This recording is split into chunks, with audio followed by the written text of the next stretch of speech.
বিভূতিভূষণ বন্দ্যোপাধ্যায়ের কালজয়ী উপন্যাস পথের পাঁচালী প্রাণ পেয়েছিল সত্যজিৎ রায়ের স্পর্শে। সত্যজিৎ রায়ের প্রথম সিনেমা পথের পাঁচালী। কি অবাক করা একটা সিনেমা, কি অসাধারণ সিনেমা। রূপালী পর্দায় জীবন্ত করেছিলেন এর চরিত্রগুলোকে। সেখানে দুর্গা চরিত্রে অভিনয় করে দর্শক হৃদয়ে জায়গা করে নিয়েছিলেন অভিনেত্রী উমা দাশগুপ্ত। সোমবার অন্তরালে থাকা এই অভিনেত্রীর মৃত্যু হয়েছে। কলকাতার একটি বেসরকারি হাসপাতালে তিনি শেষ নিঃশ্বাস ত্যাগ করেন। পথের পাঁচালীর দুর্গা আর নেই। ভারতীয় সংবাদ মাধ্যম বলছে বেশ কয়েকদিন ধরে অসুস্থ ছিলেন দুর্গা। চিকিৎসাধীন অবস্থায় তার মৃত্যুর খবর নিশ্চিত করেছেন অভিনেতা চিরঞ্জিত চক্রবর্তী।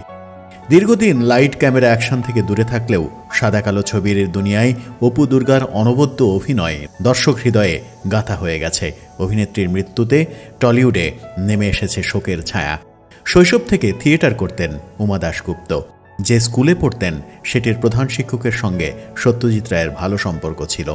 সেই সূত্রে সত্যজিৎ রায় আবিষ্কার করেছিলেন পথের পাঁচালীর দুর্গা উমা দাশগুপ্তকে। জানা যায় উমার বাবা একেবারেই চাননি মেয়ে সিনেমায় আসুক।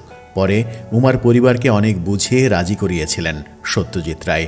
অবশেষে না ফেরার দেশে পাড়ি দিলেন সত্যজিৎ রায়ের অমর সৃষ্টি পথের পাঁচালীর দুর্গা। ওপারে ভালো থাকবেন দুর্গা।